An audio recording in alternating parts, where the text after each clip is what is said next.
Kisah penuh misteri ini bermula dari sepucuk surat yang diantarkan oleh seorang lelaki bernama Kahar Diman. Dia mengantarkan surat tersebut ke Presiden Soeharto pada tanggal 13 Februari tahun 1986. Kala itu, Kahar Diman adalah perwira karir di TNI Angkatan Udara yang berpangkat Marsma. Dia menjabat Kepala Tim Pemeriksa Pusat atau TPRPU, Komando Pemulihan Keamanan dan Ketertiban. Untuk diketahui, TPRPU adalah sebuah unit kerja yang bertugas memeriksa orang-orang yang diduga terlibat atau mengetahui peristiwa G30 SPKI. Saat sedang menyelidiki para tahanan politik yang diduga terlibat G30 SPKI, Marsma Kahar Diman bertemu dengan Dr. Subandrio di penjara. Mantan Wakil Perdana Menteri Republik Indonesia yang dihukum karena kasus G30 SPKI itu menulis sepucuk surat perihal keberadaan dana revolusi. Menurut surat yang ditulis Subandrio, dana revolusi tersebut telah dihimpun pada masa Bung Karno dan jumlahnya tidak main-main. Harta tersebut terdiri dari uang sebesar 450 juta dolar yang disimpan di Union de Nantes Swiss, emas batangan senilai 125 juta pound sterling yang disimpan di Bank Barclays London, dan uang sebesar 250 ribu dolar yang disimpan di dua bank yang berbeda, yakni Bank Guyer-Zeller Zumon di Zurich, Swiss, dan di Bank Daiwa Securities di Tokyo, Jepang. Setelah menerima surat dari Dr. Subandrio, Presiden Soeharto segera memerintahkan Menteri Muda atau Sekretaris Kabinet untuk menindaklanjuti. Menteri Muda Sekretaris Kabinet Hartanto lalu mengeluarkan surat tertanggal 24 November 1986 yang isinya meminta bantuan Gubernur Bank Indonesia untuk melakukan penelitian atas informasi yang diberikan Dr. Subandrio. Berdasarkan surat itu, lalu dibentuk tim pelacak yang terdiri dari dua orang, yakni Direktur Bank Indonesia Zahir Shah dan Sekretaris Kabinet Hartanto. Mereka pergi ke luar negeri untuk melacak kebenaran informasi yang disampaikan Dr. Subandrio.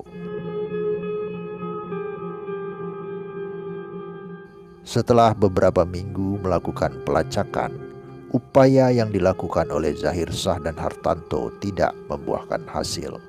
Menurut keterangan dari pihak-pihak bank yang disebut Dr. Subandrio, disimpulkan bahwa keberadaan emas dan dana revolusi itu diragukan.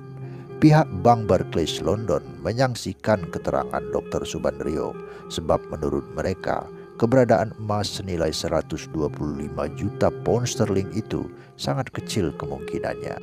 Sementara di Zurich, Swiss, pihak Bank Guyer-Zeller Zumon meminta legalisasi Subandrio sebelum mereka memberikan keterangan. Begitu pula dengan pihak Union de Nantes Swiss dan pihak Bank Daiwa Securities di Tokyo, Jepang. Atas dasar ini, tim pelacak merasa perlu melakukan dua hal. Pertama, meminta penjelasan tertulis dari Subandrio. Kedua, mewawancarai beberapa pejabat atau mantan pejabat yang diperkirakan mengetahui adanya kekayaan negara yang disimpan di luar negeri atas nama Subandrio. Mereka lalu pulang ke Indonesia dan melaporkan temuan tersebut ke Presiden Soeharto. Berbagai ketidakjelasan informasi terkait keberadaan harta peninggalan Soekarno semakin mengusik pemerintahan Soeharto. Berdasarkan hasil rekomendasi dari tim pelacak, pada tanggal 27 Mei 1987, pemerintah menerbitkan SK nomor 2 tahun 1987 tentang pembentukan tim operasi teladan. Salah satu tugas operasi ini adalah mengupayakan semua kekayaan negara yang berada di luar negeri dapat dikembalikan ke Indonesia.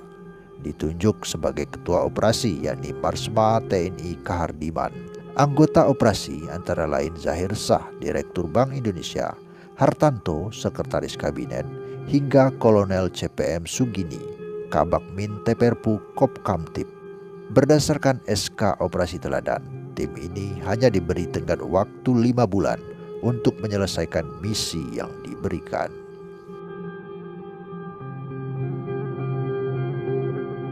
Hari demi hari berlalu, berbagai tugas dikerjakan. Tim Operasi Teladan bergerak cepat menginvestigasi, termasuk mewawancarai Subandrio. Tak hanya itu, sejumlah mantan pejabat seperti ex-kepala Direktorat Inspeksi Kementerian Luar Negeri HS Muntahar, serta ex-kepala perwakilan RI di Den Haag, Belanda, yakni Susanto Joyo Sugito, juga ditanyai. Dalam penelusuran tim Operasi Teladan, Subandrio mengaku tidak tahu menahu tentang dana 450 juta dolar itu. Soal emas yang disebutnya dalam suratnya kepada Soeharto, mantan Menteri Luar Negeri itu mengaku terpengaruh oleh buku Cakrawala Politik era Soekarno, tulisan Ganis Harsono. Di dalam buku itu ada satu kalimat yang tertulis, tanggal 17 Agustus 1960, pemerintah Indonesia memutuskan hubungan diplomatik dengan Belanda. Ini dilakukan setelah pemerintah Republik Indonesia selesai memindahkan cadangan emasnya dari Belanda ke Inggris. Kalimat inilah yang dijadikan Subandrio alasan untuk menyebut emas bernilai fantastis tersebut di dalam surat yang dikirimnya ke Presiden Soeharto. Jawaban konyol ini tentu saja membuat seluruh tim Operasi Teladan tercengang. Namun hal tersebut tidak menghentikan upaya kerja mereka. Dengan waktu yang tersisa, mereka justru menemukan fakta-fakta lain yang tak kalah berharga.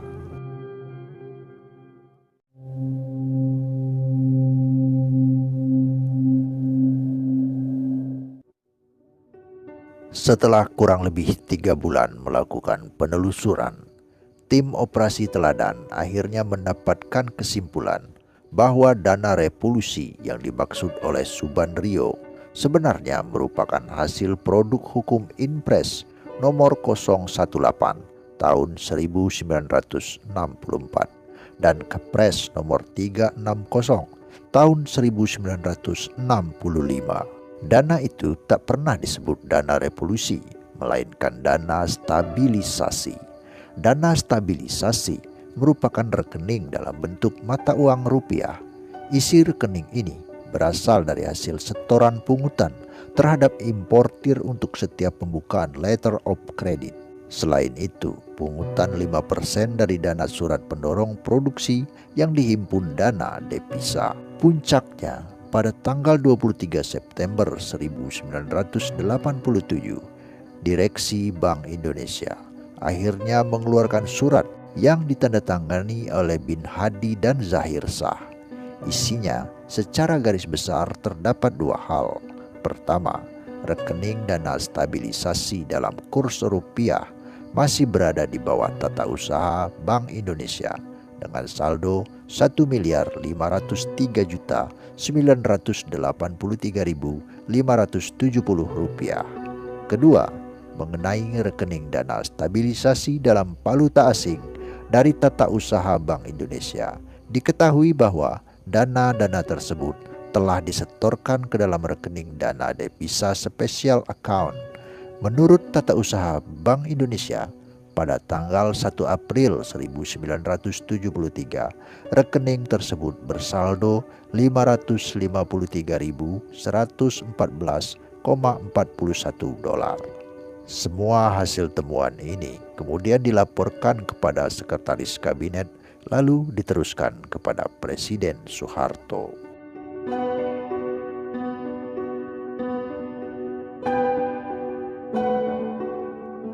Pada tanggal 1 Oktober 1987, Operasi Teladan akhirnya resmi dibubarkan. Emas batangan tak pernah ditemukan, dan uang jutaan dolar juga tak pernah ditemukan. Sebenarnya, misi tim Operasi Teladan ini bisa dianggap nihil dan tak mencapai apa yang diharapkan.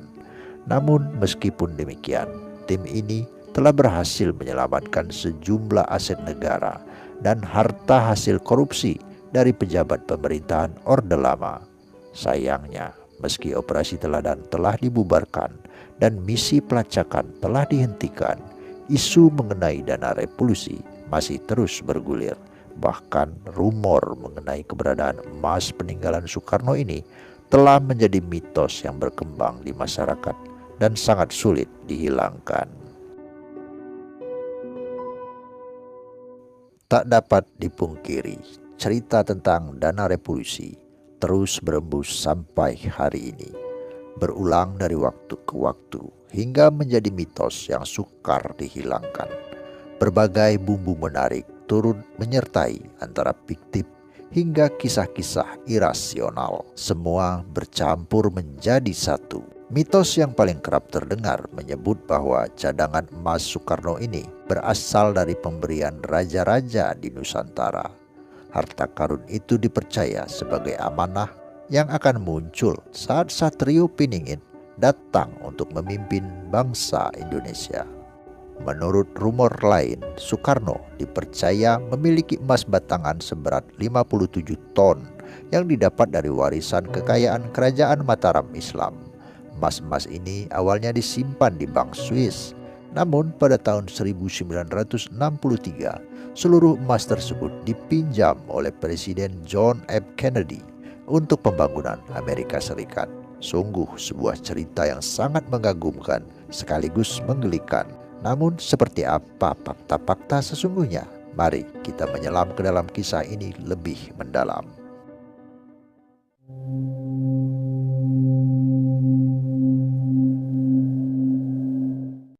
Jika mengacu pada data-data sejarah, tampaknya Soekarno tidak mungkin memiliki harta sebanyak itu. Fakta sejarah memaparkan bahwa selama menjadi presiden, Soekarno hidup dalam kesulitan. Hal ini diungkap oleh Soekarno sendiri dalam wawancaranya dengan jurnalis Amerika Serikat, Cindy Adams. Soekarno menyebut kalau gajinya selama menjadi presiden hanya sebesar $220.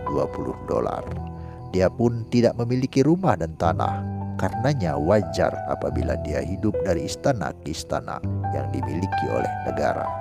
Bahkan tutur Soekarno, dia pernah dibelikan piyama oleh duta besar saat kunjungan ke luar negeri. Duta besar itu merasa kasihan karena Soekarno memakai baju tidur yang sudah robek.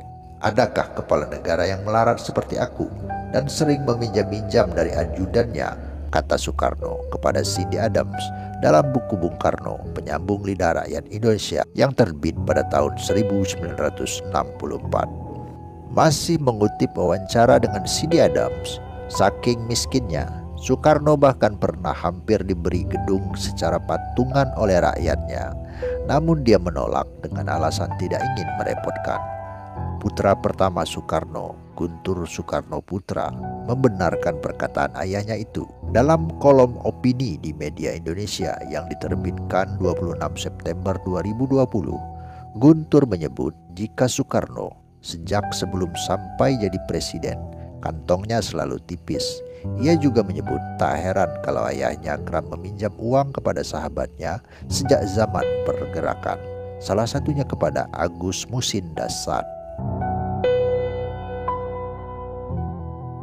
Sebagai presiden, Bung Karno adalah presiden yang paling miskin di dunia ini, kata Guntur. Ia tidak punya tanah, tidak punya rumah, apalagi logam mulia, seperti yang digembar-gemborkan orang selama ini. Sejarawan Indonesia, Ong Hok Ham, juga membantah rumor harta milik Soekarno. Lewat tulisan Rakyat dan Negara yang terbit pada tahun 1983, Ong mematahkan cerita itu dan memberi fakta sejarah yang sebenarnya. Kata Ong, tidak mungkin ada seorang yang mewarisi harta kerajaan kuno, apalagi mewariskan batangan emas. Masalahnya, harta kerajaan kuno tidak sebesar yang dibayangkan. Apalagi saat itu, Mataram Islam masih punya hutang ke VOC. Ong juga menyebut kalau kisah harta Soekarno sebenarnya bisa dipatahkan dengan argumen sederhana. Jika Soekarno benar-benar memiliki emas, seharusnya Soekarno tidak melarat hingga akhir hayatnya. Ini artinya cerita harta karun emas batangan presiden pertama Indonesia yang selama ini beredar di tengah-tengah masyarakat hanyalah mitos yang tak pernah bisa dipercaya.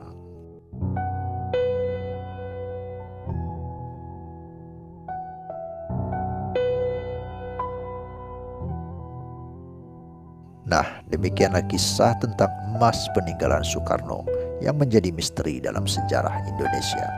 Meskipun fakta-fakta ilmiah telah tersaji, tetapi kisah ini telah kadung menjadi mitos yang memikat imajinasi dan teka-teki. Meskipun kita mungkin tidak pernah mengetahui seluruh kebenarannya, kisah ini tetap menjadi pengingat tentang betapa berharganya warisan masa lalu. Terima kasih buat kamu yang sudah menonton sampai detik ini.